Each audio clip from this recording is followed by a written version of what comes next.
was studying in graduate school, everyone wanted to go to China. If I said I wanted to go to Taiwan, it was kind of treated as oh, could you not get a scholarship to go to China? No one treated it as, oh, you opted to go to Taiwan because you wanted to study Taiwan. And I think right now, with China being closed off, with it being pretty aggressive against students studying there, I think a lot of the U.S. government fellowships to study in China are no longer viable. You have people going to Taiwan to study Chinese, but inadvertently gaining a better understanding of Taiwan society, of Taiwan politics. And I think we're going to see that play out in the next generation of China/Taiwan scholars, is that you're going to have people with less experience in China and greater understanding of Taiwan, which, in Washington, I feel like is very, very much needed.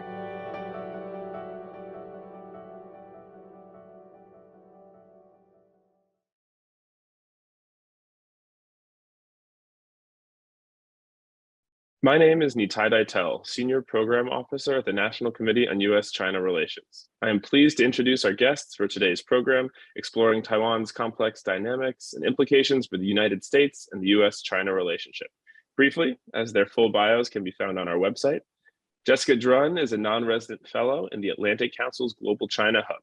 She was previously a non-resident fellow at the Project 2049 Institute, a China analyst at SOS International's Center for Intelligence Research and Analysis, and spent a year in Taiwan as a Boren National Security Fellow. She specializes in cross-strait relations, Taiwan domestic politics, and U.S. China relations, and we're delighted to have her here today. Lev Nachman is an assistant professor at National Chengchi University in Taipei, where he teaches in the College of Social Science and the International College of Innovation. He was previously the 2021 Ho Family Postdoctoral Fellow at the Harvard Fairbanks Center for China Studies, a Fulbright Research Fellow in Taiwan, and a visiting fellow at National Taiwan University. His research examines the domestic politics of contested states with a particular focus on social movements and political parties. Moderating today's conversation will be Sara Newland, Assistant Professor of Government at Smith College, where she researches and writes about public goods and services in rural China, collaboration between civil society organizations in the local state, local government responsiveness in Taiwan, and ethnic politics in China and Taiwan, among other topics. And her new research focuses on paradiplomacy between cities and states in the US, Taiwan, and mainland China. Dr. Newland is a member of the U.S.-Taiwan Next Generation Working Group and, as we're most proud, a fellow of the National Committee on U.S.-China Relations Public Intellectuals Program. Sara, the floor is yours. Great, thanks so much. I'm looking forward to talking with everyone today. So I wanted to start with a topic that was in the news a lot a couple of months ago, which was Nancy Pelosi's visit to Taiwan. So when Nancy Pelosi visited Taiwan, Chinese officials were furious about the visit and retaliated with pretty provocative military drills around the island. And in the US, there were somewhat mixed reactions. Both Republicans and Democrats really celebrated Pelosi's visit, but there also were kind of reports that some, including the Biden White House, were concerned that the visit might sort of raise tensions between the US and China or might endanger Taiwan without bringing clear benefits to Taiwan. Can you talk a little bit about how Speaker Pelosi's visit was perceived in Taiwan? So I think, perhaps one of the biggest misunderstandings that a lot of people from abroad looking towards Taiwan felt was that, given all these really scary headlines and news about, Chinese military drills, that people in Taiwan must have been really panicked.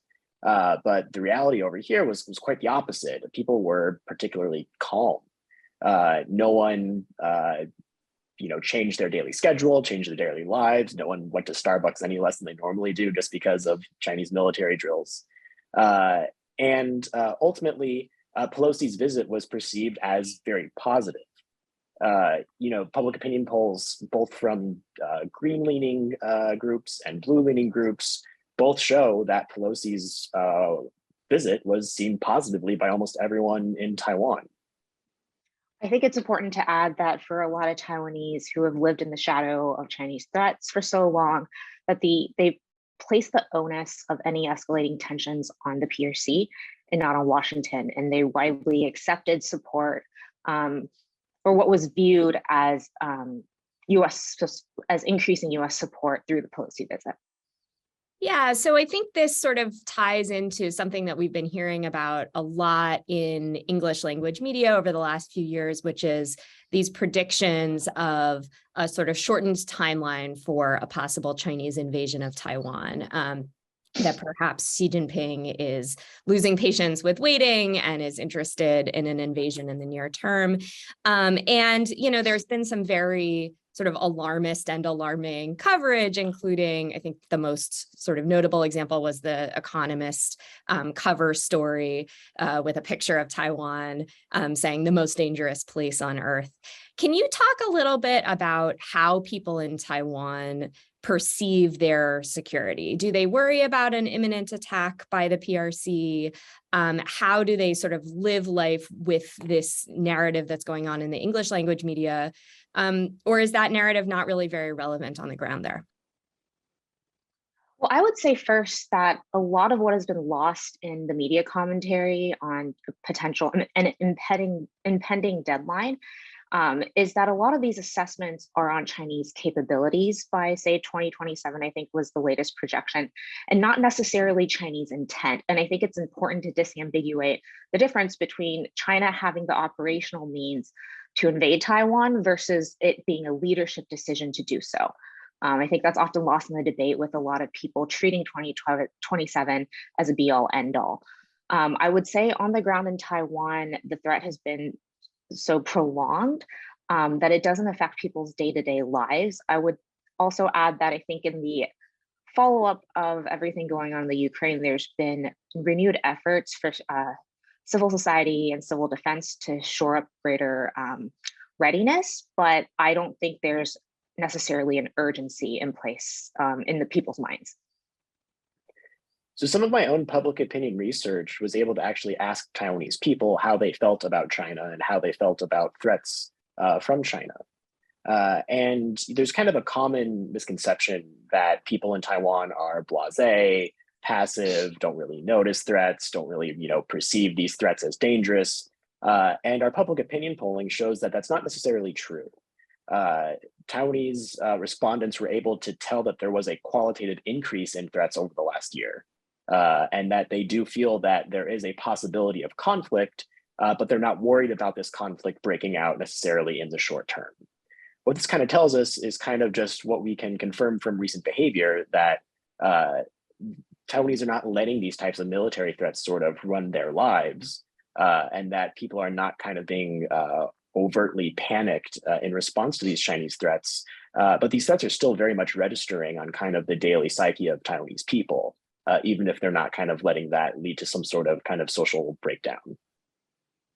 Yeah, it's interesting hearing both of you talk about what seems like a really significant disconnect between the sort of language and perceptions of, both the sort of how the Chinese threat has changed over time and whether it has changed over time, but also what that means for the behavior of people in Taiwan. And I'm curious to hear a little bit about how you think about that disconnect. Is it a problem that we have one narrative in the US that's this narrative of imminent threat and a narrative in Taiwan that seems quite different from that?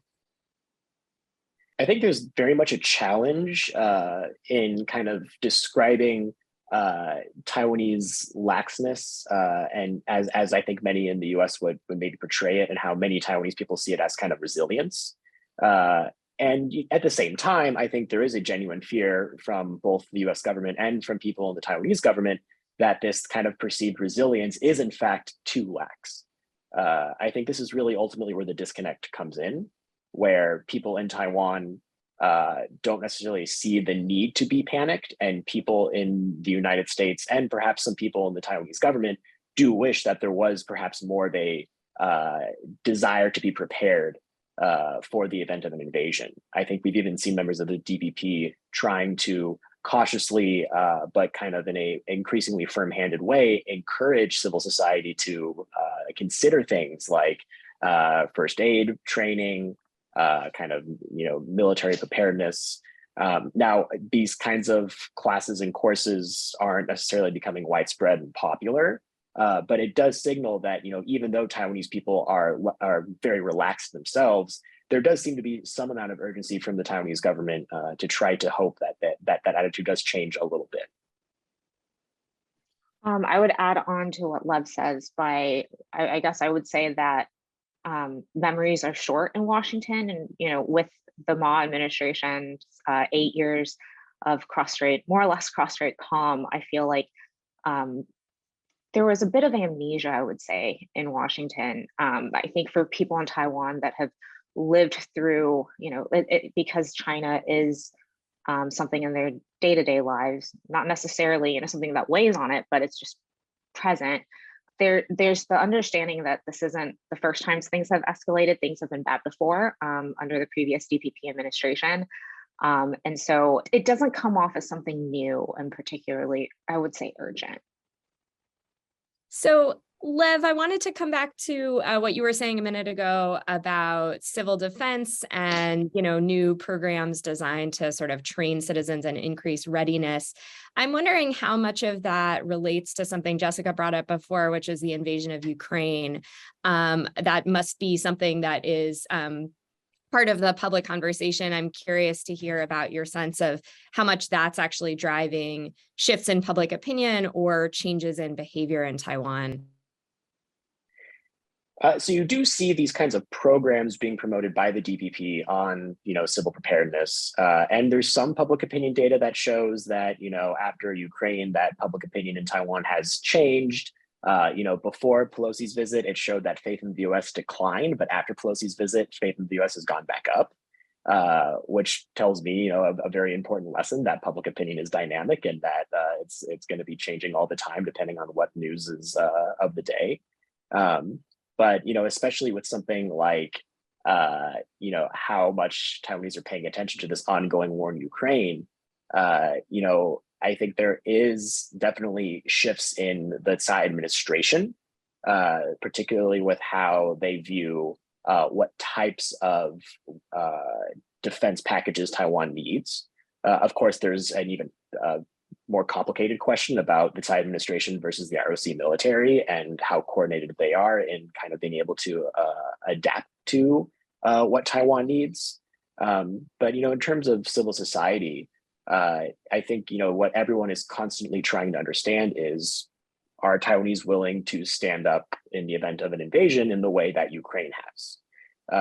And it's challenging to say for certain with public opinion. There's kind of a jargony social science phrase called hypothetical bias, which is asking, if there was a war, what would you do? And even though it's important to ask those questions, ultimately asking how someone would act in kind of this really big life change is kind of a difficult thing to really get at. But there is folks that are trying their best to really understand just how much preparedness and attitudes towards the idea of conflict are changing in light of Ukraine. And I think we're going to continue seeing some important data coming out in the next 6 months to a year about it. Jessica, you're based in DC. Can you speak a little bit to changes in the sort of policy conversation in DC about Taiwan in the wake of Russia's invasion of Ukraine? How do you see those conversations changing in terms of their urgency or the kinds of topics or policy proposals that are discussed in terms of keeping Taiwan safe from the possibility of a Chinese invasion? Well, I would say first, I think there's too much emphasis on drawing parallels between the two scenarios. And, a lot of people have said Taiwan is not Ukraine, China is not Russia. But I think it has brought about a sense of urgency among policymakers of how to further shore up support for Taiwan. We've seen this with the visits from Congress. There's been a number since Pelosi. There's been a number in the follow-up to Pelosi's trip. There's been debates on, which weapon systems are the best for Taiwan in a contingency scenario, and talks for deepened security cooperation between the U.S. and Taiwan, as well as how U.S. allies and partners can further support Taiwan to internationalize the cross-strait issue, is a term that I've seen used around here. And I will say one thing that has come out of the post-Ukraine invasion has been more global support and understanding of Taiwan's position. I think there are commonalities there that are important, in that a lot of Eastern European countries are seeing similarities with the Chinese threat to Taiwan and kind of the Russian threat to the overall region. So I'd like us to shift gears a little bit. I think one of the things that was frustrating to many Taiwan scholars and analysts in the coverage of Nancy Pelosi's visit to Taiwan is just how much of the sort of local politics in Taiwan, local politics and society in Taiwan gets lost from these conversations. The idea that Taiwan is a place with people who are making their own political decisions and their own life decisions, and not just, a sort of dot on a map in the possibility of a conflict between the U.S. and China. And so I'd like us to talk a little bit about domestic politics in Taiwan. There are some really important upcoming elections that I think have the potential to have big effects both on Taiwan's domestic politics and potentially on the cross-strait relationship and the relationship with the US. So Taiwan voters will go to the polls in November for an important set of kind of midterm elections and elections of mayors across Taiwan. And then in 2024 will be the next presidential election to replace President Tsai, who will be term limited out after 2 terms. So I was hoping that you could say a little bit about what you will be watching especially closely in both the upcoming elections in November and in the lead up to 2024. So, I think there's so much to say about the midterms, but ultimately what people, I think, outside of Taiwan want to know is what does this mean for the next presidential election? And importantly, things like the mayoral races will kind of set up who are the teams in charge of leading campaigns and rallying for parties in 2024. So, the better the KMT or the DPP do, it really will kind of set the stage for their positions in 2024. But, more importantly, if the KMT and DPP do not do well, that will equally say a lot about their position for 2024. For example, even though if you're in Washington, D.C., you might not think that who wins mayor of Taoyuan is particularly important, but Taoyuan was supposed to be an easy DPP victory, and now it looks like it's going to go to the KMT. And Taipei might also go to the KMT, and New Taipei might also go to the KMT. So if the KMT really wins in a strong way, it could lead to a need to switch up leadership and powers circles within the DPP, which could very much change the nomination process in 2024. And same for the KMT. If they do not do well, then Eric Chu is going to be in a particularly precarious position to try to pull his party out for 2024. The question that I'll be looking at is more on the long-term viability of the KMT. There's been a lot of discussion on how the KMT has struggled post 2020. They have a messaging issue. They have different factional politics at play. There's difficulty recruiting support from young voters. And I think a lot of that hinges on what their cross-strait policy will be. To me, their performance in this November and moving to 2024 could shape the future direction of what the party goes in. There's the question of whether the 1992 consensus is still viable as the cross-strait policy for the KMT. And if they adjust that, would that be tolerated by the PRC?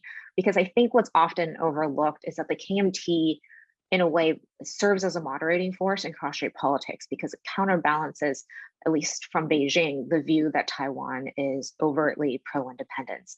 And it's a party that, is China's preferred party to talk to. There's that long history between the KMT and the CCP. And so the question is, if the KMT shifts in a direction counter to Beijing's preferred outcome, will there still be the political will to engage between the two sides? And how will Beijing perceive a KMT that's shifting away from some of its more historical stances?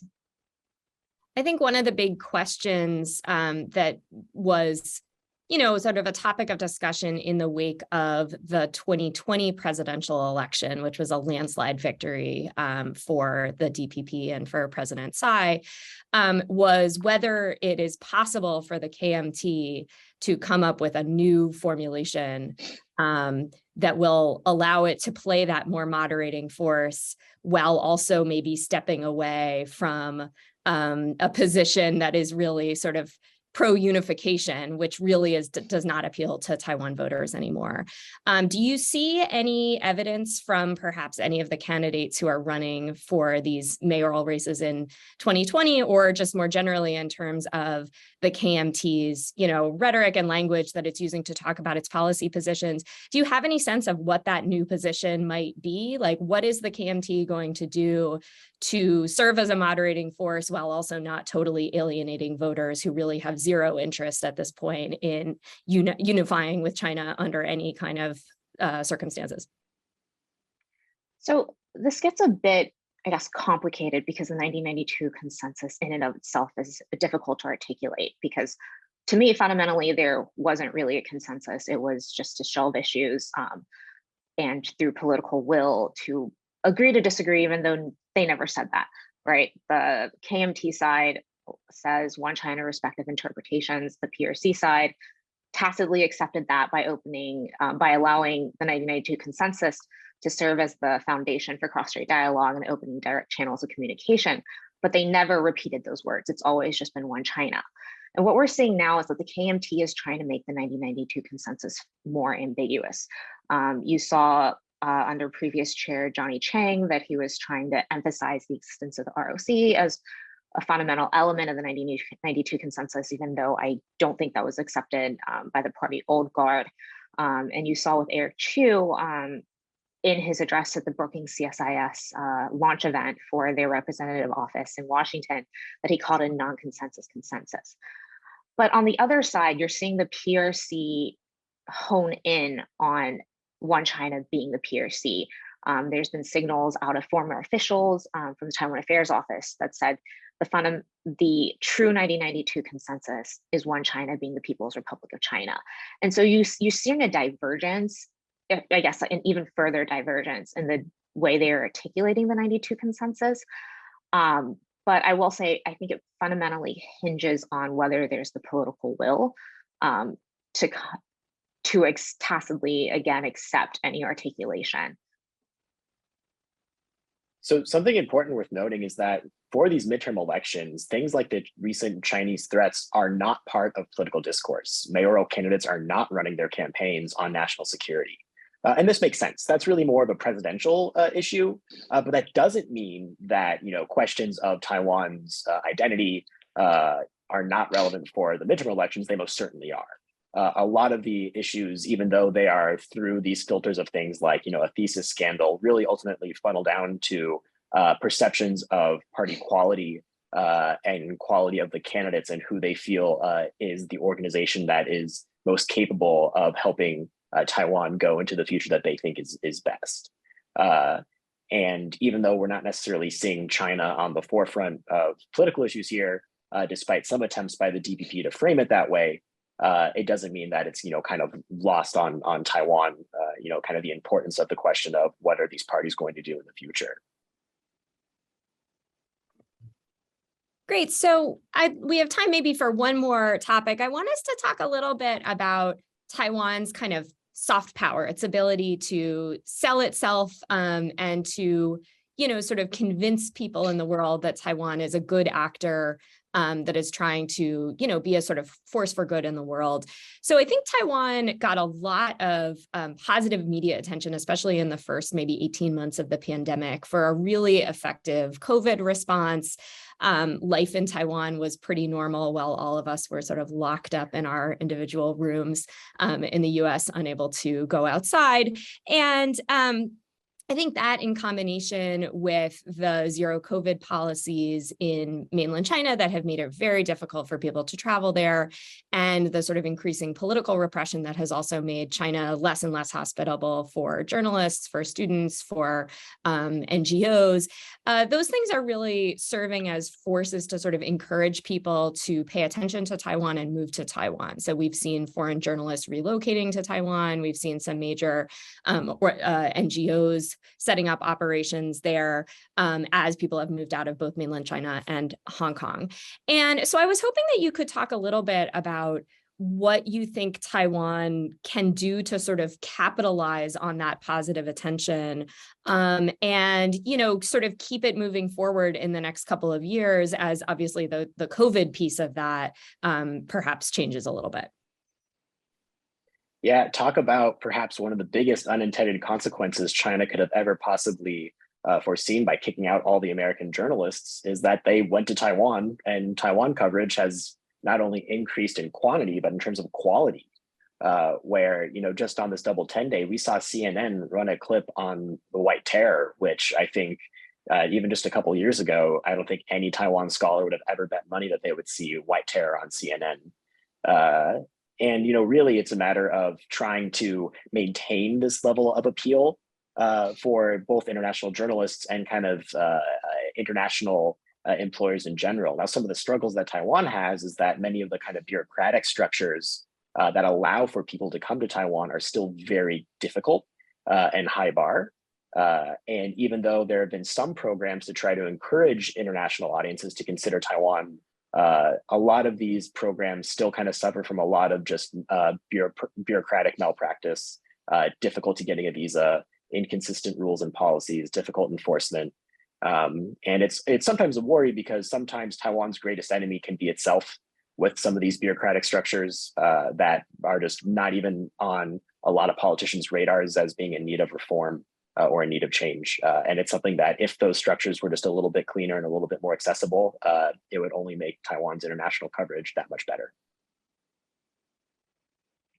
I would just add to what Lev said and say that, with the upcoming opening up of Taiwan, I think this week, very soon, that will encourage more travel to Taiwan, more people to go to Taiwan. And to add on to the bit about journalists, it's not just journalists, it's also students. And what's fascinating to me, perhaps from a more personal perspective, is, when I was studying in graduate school, everyone wanted to go to China.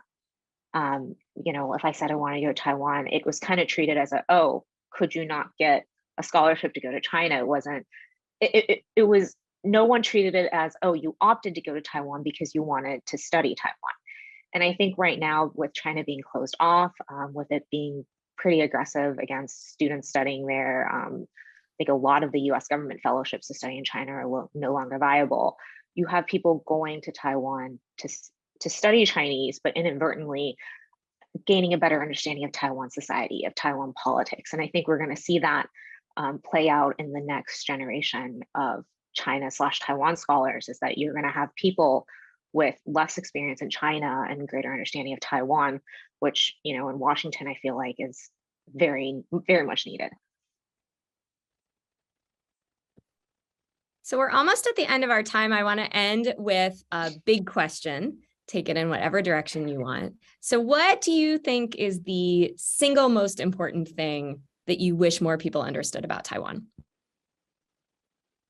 Perhaps not understand about Taiwan, but in framing discussions on Taiwan, I think it's always important to say that the PRC has never had jurisdictional control of Taiwan. There's the how do you disambiguate the term of China comes up a lot. And I think it's always important to clarify that the current government in Beijing has not controlled Taiwan. And we see this often in media reports that, China views Taiwan as a province, or like historically historically Taiwan has been a part of China, and it's hard to parse that out, in a few lines. And so I would always default to the PRC has not had jurisdictional control over Taiwan. The thing I like to celebrate the most is just how dynamic of democracy Taiwan is, especially telling my American friends that Taiwan does not suffer from the same two-party lock system as the United States because of Taiwan's electoral system, because Taiwan does allow for small parties to have meaningful participation in electoral politics, and that Taiwan's democracy is in many ways just as robust, if not more robust, than the United States. And that's something to be celebrated, that there's so much about Taiwan internally and domestically that I think so many people can identify with that doesn't get brought into the headlines. Things like its pride for marriage equality, things like its pride for progressive values. And, these parts of Taiwan unfortunately don't make headlines because there's arguably these days a lot more urgent things to talk about. But I do hope that if there is opportunity that people can see Taiwan for all that it is, and not just kind of the scary headlines.